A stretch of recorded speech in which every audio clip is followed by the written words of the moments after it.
Madam Speaker Pro Tem, as reclaiming my time, and to Ms. Salazar, I apologize for having us all have to speed up our clock here. It's sometimes just the nature of when someone else on the Democrat side cut their time short and didn't show up. Madam Speaker Pro Tem, as we start to go, we're going to walk through a couple things here. Part of this is actually going to be something I don't get to do that often. It's going to be actually optimistic with a potential solution that will functionally soak myself in kerosene and play with matches. But I come here every week and I'm incredibly terrified, I'm incredibly dour on what's happening in debt. So let's actually first set up part of this conversation. We are borrowing in the last 12 months, anyone want to give me a guess, how much do we borrow per second? Per second in the last 12 months? $63,000 per second is what the United States federal government is borrowing. And if you start to actually dig into it deeper, when you start to see stories popping up of cities like Chicago with $35 billion debt crisis coming, that $63,000 of borrowing is just the federal government. That does not include a bunch of the other types of pension obligations, which are another, I think we had one that was showing another couple dozen $1 trillion of obligations. Now do municipal debt, now do state pension debt. Do understand the debt monster is not just the fact that the United States functionally right now has, what, $32.5 trillion, and out of that, 26 trillion of that is publicly borrowed. That difference we try to explain is when the Treasury borrows from the trust funds, and the trust funds are given, so you're the Railroad Retirement Trust Fund, the Social Security Trust Fund. They're given sort of IOUs, but they're paid interest. And they have a functionally a negotiable security that can only be cashed in with Treasury. So if anyone says, well, they stole the money, that's just not true. They just interborrowed, but they have the obligation. But in the coming weeks, probably when we get back from August, we're going to do a presentation on just the scale of borrowing. Do you remember the debates we had here on the floor, 2 years ago, of the multi-employer pension systems that were bankrupt? They had no money. And the brain trust around here, instead of fixing them, we just said, here's $135 billion. Here's lots of cash. Except even that money now has been pretty much burnt up. We have a crisis. Much of the political leaders, union leaders, others from the 70s, 80s, 90s were unwilling to tell workers, we need to set aside more money to cover these costs. And then the other thing we didn't prepare for, healthcare costs. So I'm going to show in here just the scale from today through 30 years, best calculation without using the new interest rates on debt as we've had the last year, it's about $130 trillion of borrowing coming. Every dime of that is demographics. 75% of that $130 trillion is the shortfall of Medicare. The other 25% is if we backfill Social Security. Because remember, in 8.5, 9 years, Social Security Trust Fund is chewed up. It's gone.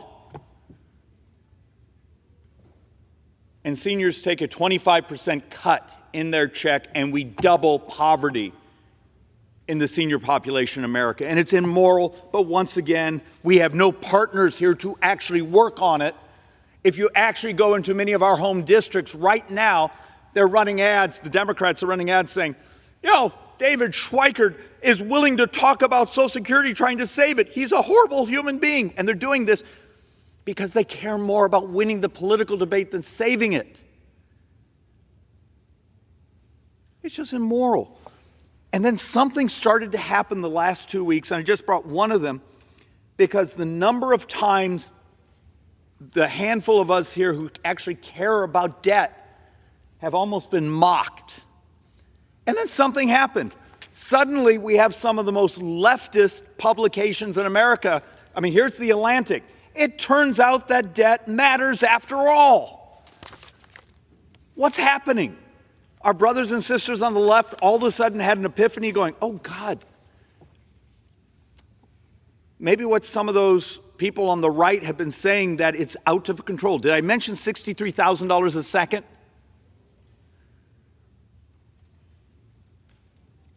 The debate used to be you'd come behind the microphones and say, don't you care about your grandkids? Then the math got so bad, we started to come and say, well, don't you care about your kids? And it was shocking. It was just shocking the input we'd get. We'd often get seniors saying, nah, screw them.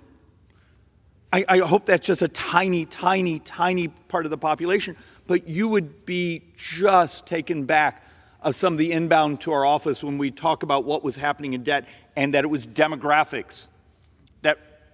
Demographics aren't Republican and Democrat. But now the math has gotten so bad, it's no longer your grandkids, your kids, it's now you and I. It's those of us who will be heading into retirement. It's us. I'm going to show here some of the outside estimates on how bad the math is. And if any of those outside estimates are accurate, in 9 years, this place is a basket case. There's one estimate done by Bloomberg Intelligence, and they have a really sophisticated model. They have some top-end economists, and they're saying it's not the 115% of debt to GDP that Congressional Budget Office. They say if their model is correct, it's like 130% of debt to GDP, meaning just interest cost 10 years from now is a couple $1 trillion a year. The other punchline, I came here last week and we were trying to recalculate what the Supreme Court's decision in regards to student loans meant, and was that going to be a placeholder to move up and down some of the debt numbers. We basically took what Treasury was saying and we couldn't make the math work. So we spent a couple days saying, okay, if we take the historic of the last quarter we're in of the fiscal year and say, here's the tax receipts we typically get, here's the spending we typically get, we will borrow more money this year than all of defense and all of discretionary. So I take back what I said last week saying, hey, we might be getting a bit of a reprieve. It doesn't look like the reprieve is actually in that math. One of the models, if you use the mean number, not the outliers, the mean, it basically says we will borrow more money than every dime of what you think of as government. All defense and all of discretionary, that's what we get to vote on, will be on borrowed money. We were not supposed to be hitting numbers like that for a few more years. And it's a combination of multiple things. Healthcare costs have exploded. We know, because we've documented this one, in the first 7 months of the year, Medicare went up 16%. Spending on Medicare went up 16%. Interest is up dramatically. Next year, just interest will be functionally $750 billion. How many people have you had talk about it, that interest in just 4 or 5 years will be bigger than all the defense? And then tax receipts have started, because this great Biden economic economy, well, the tax receipts are starting to collapse. Because you don't go and sell assets and pay capital gains when your capital gains are mostly inflation. The wheels are coming off, people, and we need to take it seriously. So let's actually do a couple of our boards here and just sort of set up what we see happening, and then we're going to walk through something that's semi-hopeful. We always start with this chart, and one day I will actually update it because it's now almost 2 years old. But for anyone watching, you see the red, mandatory. That's on autopilot. You see the green and the blue? Okay, let's just pretend that's like 26, 27% of all of our spending. This right here, this year, every dime of that's borrowed. Your government, if you think the State Department, your poverty program, this, that, you care about, if it's not in the mandatory, it's borrowed money. And so the brain trust around here that will come in and say, well, if you just get rid of foreign aid is about 12 days of borrowing. You can make an argument saying, we need to think about ourselves. Ukrainian funding. Okay, whether you're for it or against it, it's functionally might be 3 weeks of borrowing in an entire year. And now we're actually working on the budgets, and this is just a placeholder. When you have someone tell you saying, we're holding discretionary spending flat, well, we're holding it flat from the couple pandemic years, which were incredible spikes. But if you actually do the right way to look at a spending chart, go pick a base year, add in inflation, what does that curve look like? Non-defense discretionary is up 154% if you use 1990 as your base year and just say, here's inflation, here's what the line would look like if we held it steady, but it's up 159%. Defense is only up 35% over inflation trend line. Just worth, and I get more crap for showing this board because the poor folks who are having to try to build the budgets and the hallways in this place being full of people begging for more cash. But there's no cash. Understand it's all borrowed right now. The trust funds. So you come in here and say, Social Security Trust Fund is gone in the 10-year window. It's all gone. The Highway Transportation Fund is gone in 4 years. So the Highway Trust Fund, all that money is gone. The Medicare Trust Fund is actually gone about a year before the Social Security Trust Fund, meaning the whole Part A Medicare Trust Fund, the whole hospital portion, which is it's close to about 40% of all Medicare funding. The trust fund is gone. All these are empty and functionally within this 9-year window. If the gentleman would suspend for just a moment. The chair will receive a message. Madam Speaker, messages from the Senate. Madam Speaker, Madam Secretary. I have been directed by the Senate to inform the House that the Senate has passed S-70, an act to require the Bureau of Indian Affairs to process and complete all mortgage packages in association with residential and business mortgages on Indian land by certain deadlines and for other purposes in which concurrence of the House is requested. The gentleman from Arizona is recognized. Thank you, Madam Speaker Pro Tem. It's always important when the Senate actually passes something. Sorry, 10 seconds of levity. When you become a freshman here, you probably had the same thing. You sit down, and it's always a member from Texas. Did you notice? They plop down next to you and go, David, our freshman member of Congress, you see them on that side. They're Democrats. That's your opposition. Your true enemy is down the hall. It's called the Senate. And that joke has been here for like 200 years. All right, back to being serious. I just showed you a chart that the trust funds are gone in the 10 years. We will need not hundreds of billions, trillions to backfill, particularly when you put in the Social Security Trust Fund.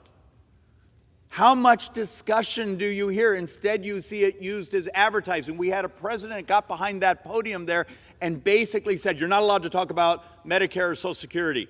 And the room applauded. And a number of us who had spent the last year of our lives trying to find a way to save it, Republicans and Democrats. Remember, when the president gave his State of the Union, he knifed a number of Democrat senators, too, who had been willing to have an honest conversation on how we were going to do the moral thing and save Social Security. But it was just too tasty of a political issue. So then you get this. I get this question often when I'm talking about U.S. sovereign debt. Yes, but all of our debt is owned by China. It's not true. Number one holder of U.S. sovereign debt is Japan. It's a little over $1 trillion. Out of that, 26 trillion that's publicly held. That's not inter transfers. China now, and for the last several years, has been dialing back their U.S. sovereigns, meaning today China holds about $800 billion.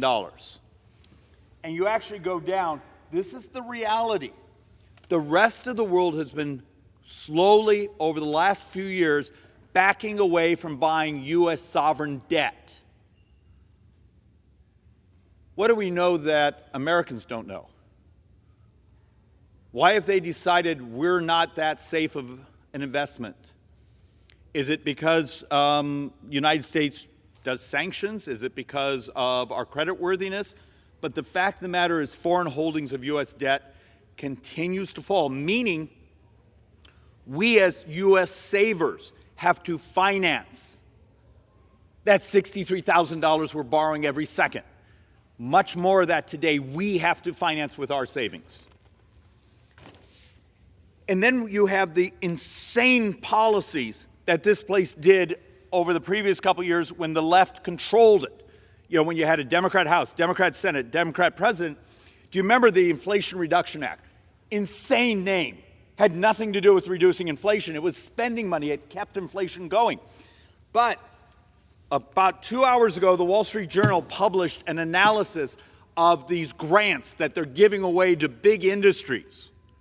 Now, they're in the clean energy industries, but they're still really big industries. Well, it turns out the vast majority of the cash this government's giving out from last year's Inflation Reduction Act is going to foreign companies.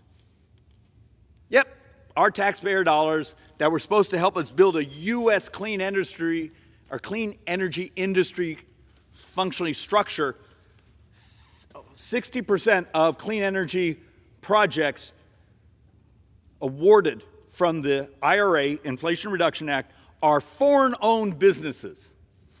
Yay, policy! So you see we're borrowing $63,000 a second.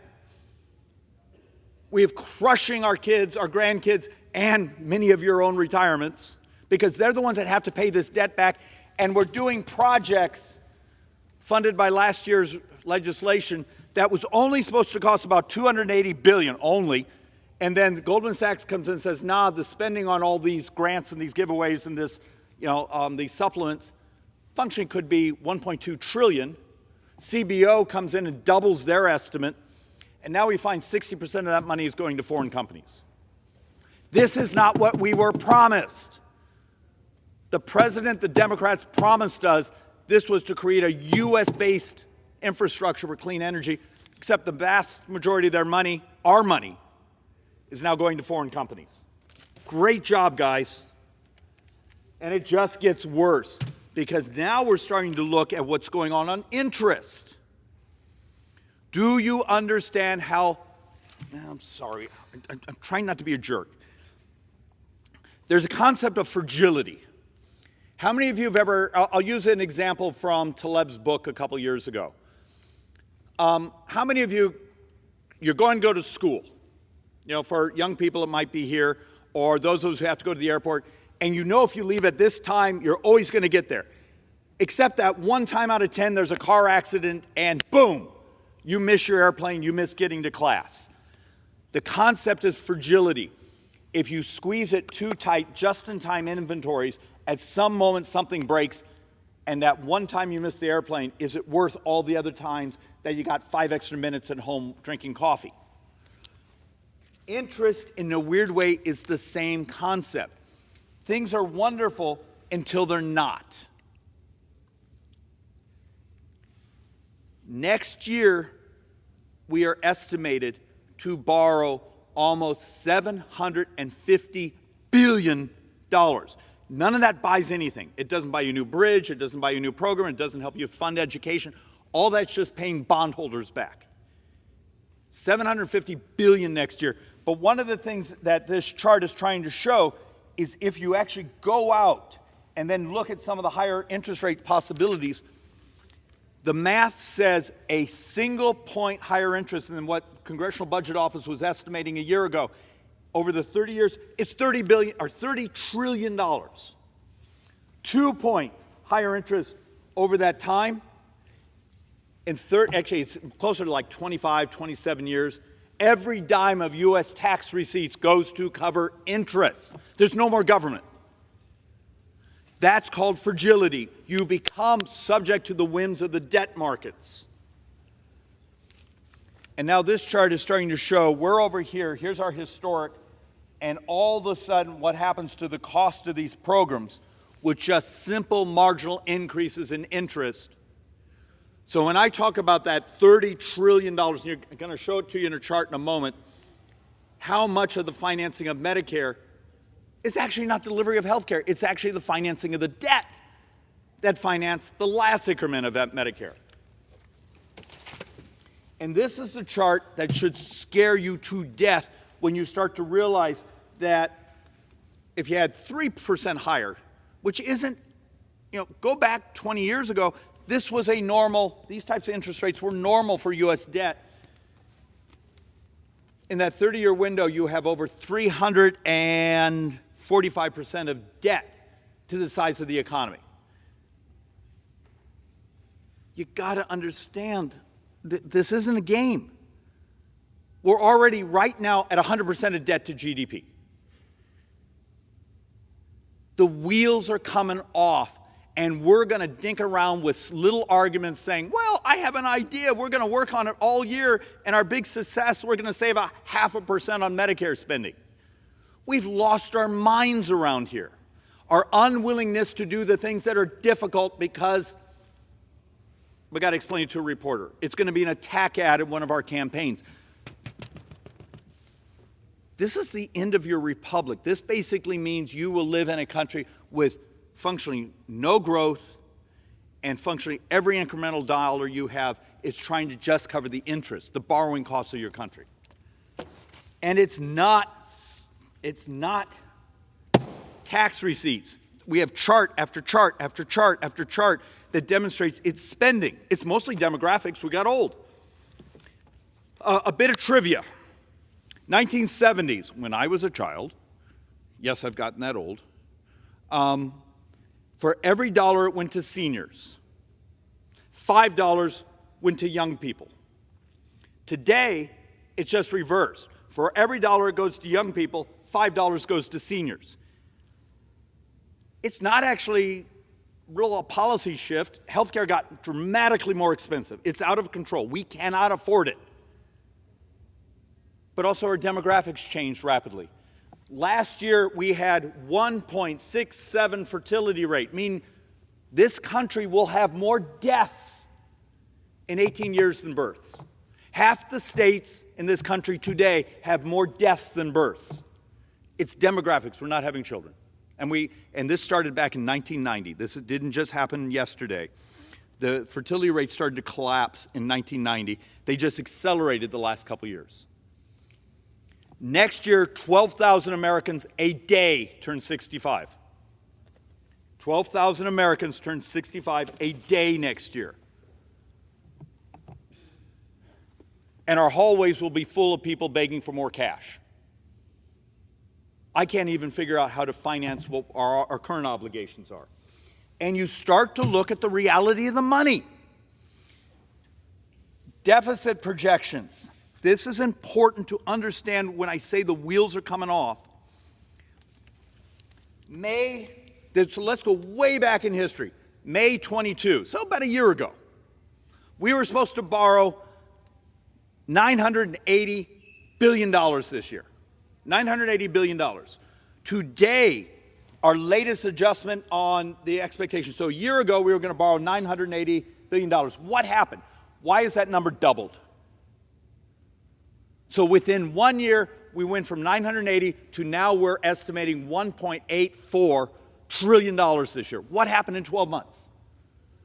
Well, you got some of the Democrat tax policy, which turns out is not raising any money and is actually slowing down parts of the growth in the economy. We're building factories like crazy with subsidized tax money that we have no workers for and there's no customers for. That's going to be brilliant.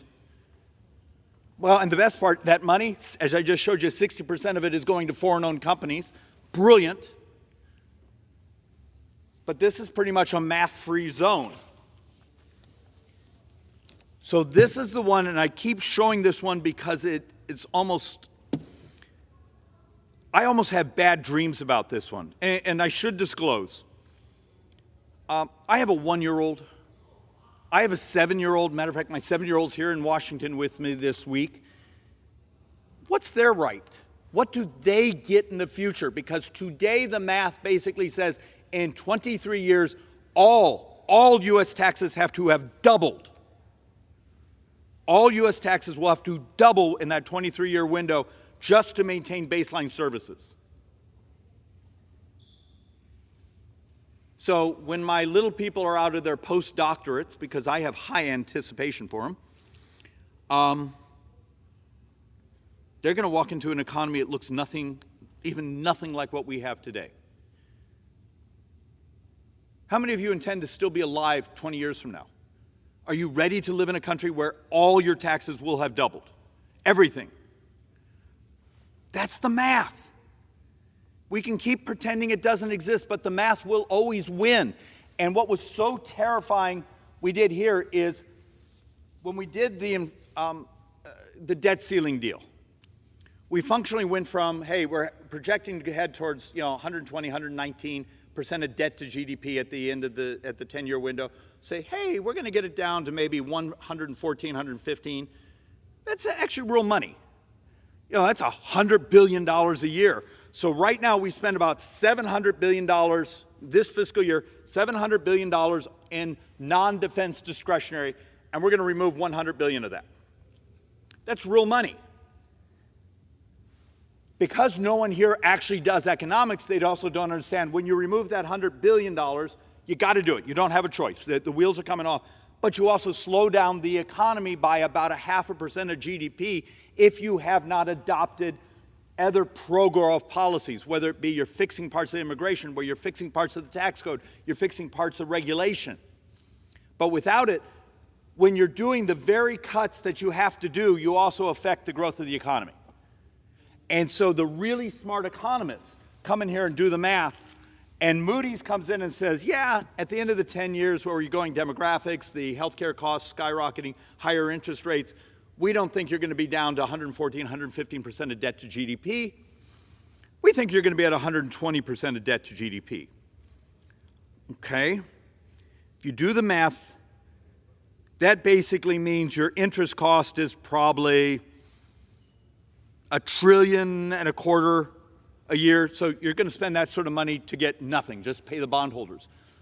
But then the one that takes your breath away is the Moody's the Bloomberg Intelligence folks ran their model and their economists. And they said, hey, we see at the end of the 10-year window, you're going to be at 130% of debt to GDP.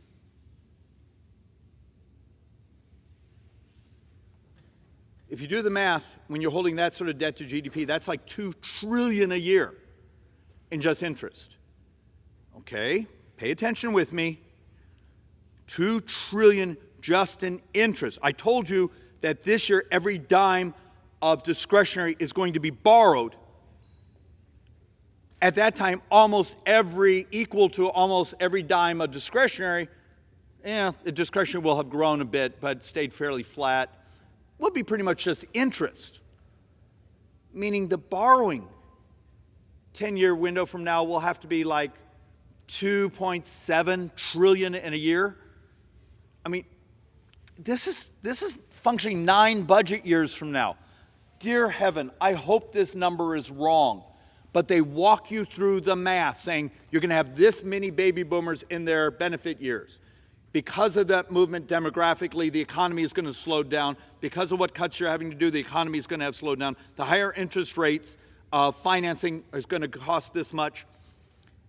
And we're terrified to tell our voters this because our voters get all upset and say, well, if you just got rid of waste and fraud and foreign aid, you'd be fine. Or for the brain trust on the left, if you would just raise taxes on the 2% of the population that makes $400,000, we'll finance it. And I showed last week, that's all fantasy. You don't get anything close to it. But the political class here relies on the fact that our voters don't care about the math.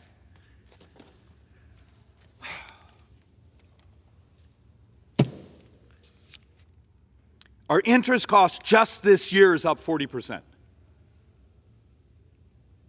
That's a punchline. So what we budgeted, remember, we were only going to borrow $980 billion only this year. Now we look like we're going to borrow $1.84 trillion. One of the drivers in that is our interest cost is up 40% this year. How many people do you hear even bothering to tell you the truth? And this is the board that also gets me in trouble all the time because it's also 2 years old. The numbers are much worse. It's no longer 116 trillion, it's about 130 trillion of debt. 100% of the next 30 years of debt is, I've already said it twice in this, anyone listening? 75% is the shortfall of Medicare. We don't have enough money for it. And the other 25% is if we backfill Social Security. Because remember, in functionally 9 years, the Social Security Trust Fund is empty. And this is before this inflation interest rate cycle, this math was done. And you start to look at this and you understand how much is the direct spending, how much is the interest cost of financing those sorts of debt. This is $130 trillion of borrowing over the next 30 years, and it's all demographics. We got old. Pay attention, we're going to come back to this concept of if the vast majority of our borrowing, of our debt, is health care, we're going to get to a couple points where we're going to have the willingness to talk about the drivers of that spending.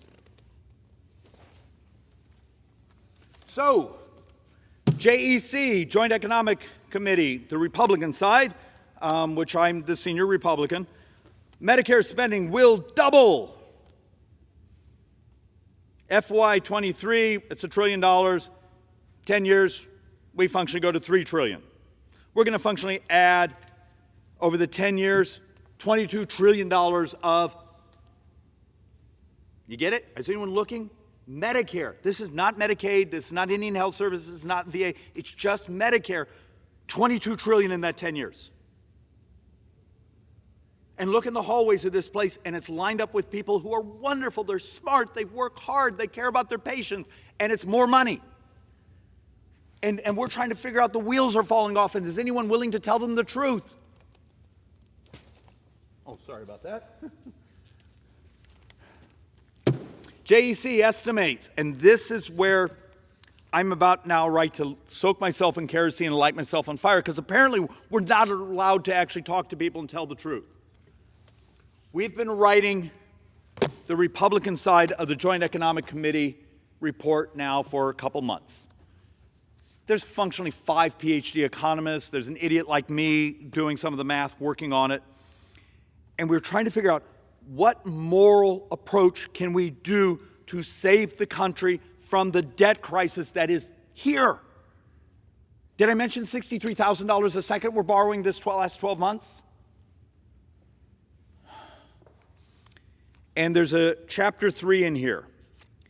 And this chapter may get me unelected. But we calculated the cost of obesity. I can't tell you how many members here are terrified when I start to want to even have a conversation what we're seeing in the math. But we know diabetes, most just functioning type 2, diabetes is 33% of all healthcare spending.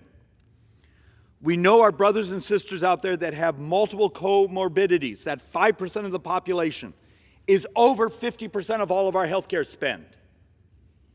I've shown you chart after chart after chart here showing healthcare is the driver of our debt.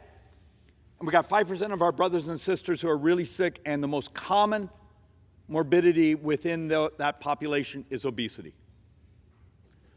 Of the 4,000 human diseases, and I have this one really well documented, 4,000 functioning, 2,000 are related to obesity. So 2 out of the 4,000. Are we willing to basically have a moment of honesty? I'm going to show you a couple charts here.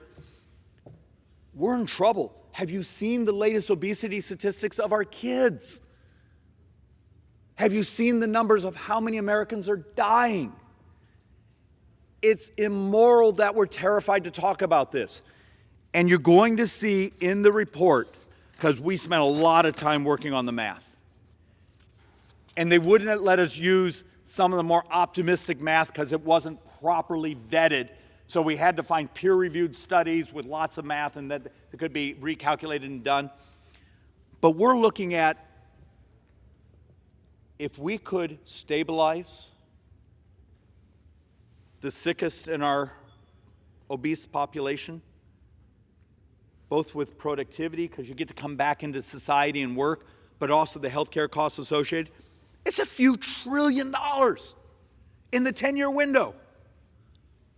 There is a moral path to save us from the crushing debt. Are we willing to adopt policy that basically says we love and care for people and we'd like them to live for a while? We'd like them to not be miserable all the time. But are we willing to discuss the Farm Bill?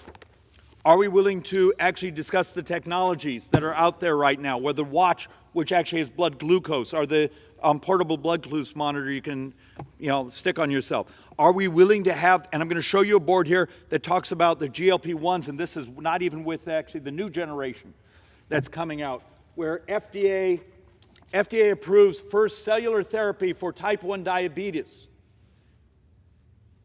First one's now actually approved. It gets the body to start producing islet cells again. It's here, and there's actually 4 or 5 others in phase 1 right now. Maybe we are on the cusp of technology miracles. The dear Lord gave us the ability to think, and it turns out really smart people are giving us a path. Are we willing to be smart enough? Joint Economic Committee estimates related projections. 12.3% of the 33 trillion, 1 out of every 8, functionally that spending is directly related to obesity. And that's the most conservative of the numbers. Obesity risk. I mean, you all know this. I'm showing stuff people know. We all know it. I mean, heart. The one in, what is it? 1 in 12 cancers. The number of human misery that's directly associated. And now we get into some of the more uncomfortable things to talk about. Life expectancy. For 18 years old and up, given their BMI class. So, and look, we all know there's controversy on the body mass index, but we have lots of data around it. And if you care about people and what's happening in society, because remember, functionally the last 4 years, Americans' life expectancy has gone down. We are dying younger, and even when you remove COVID, and even then try to take a look, so for our particularly prime age working males, we have a data set I presented here a couple weeks ago that just shocked me. It turned out that it wasn't drugs. Now, drugs was really close. It was actually obesity was killing more of our brothers in America. I didn't have a female data set to look at. How many of us are willing to actually say, wow, so if we would actually take on the drug problem and the obesity problem, we would add how many years of longevity to Americans' lives? That's moral. And also, it's really good economics. And we can see when we start to see some of these numbers where 81 was someone with healthy down to 72, so they're losing almost a decade of their lives. And you get into some of our minority populations and the numbers are even uglier. So my brothers and sisters that keep coming here and saying, let's talk about income inequality. Turns out some of the data says health, taking on diabetes, hypertension, obesity, may be the single most moral, fast, and economically rational path if you care about income inequality.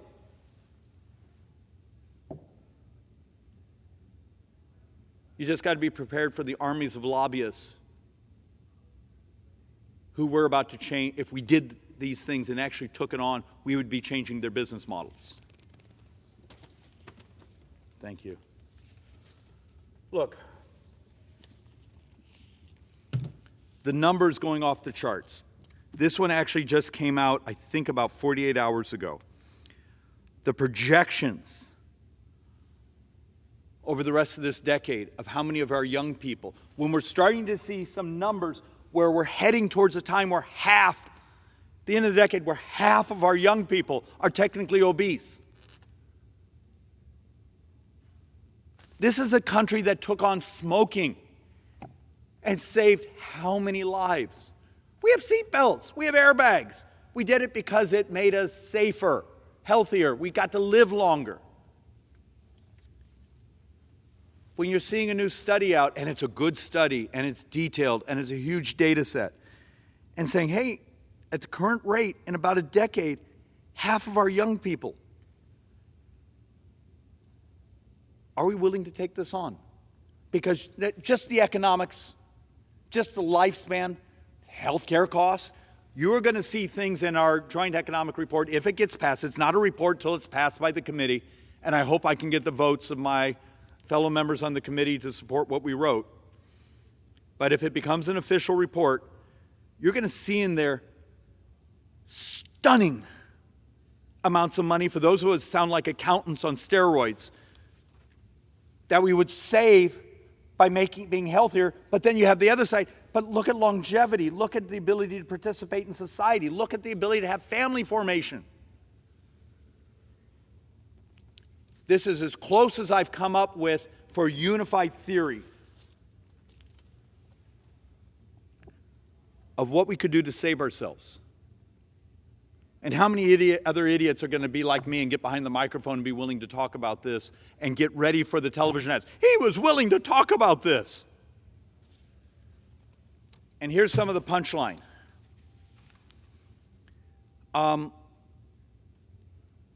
I believe this number is dramatically too low. But we're coming up with math that says, look, just the use of the GLP-1s for some of the highest BMI segments, potentially hundreds of billions of dollars of savings. And that's without the economic effect, and that's also without the long-term health effects that are outside that 10-year window. Madam Speaker Pro Tem, I appreciate you sitting there, letting me go through this. I'm trying to make a point, instead of coming to this mic every week after week after week saying there's something horribly wrong in the debt data. It's getting worse dramatically faster. People don't understand how fragile we're becoming as a society because of the threats that debt means. I'm going to try to be better. I'm going to try to demonstrate there is hope. There is a path.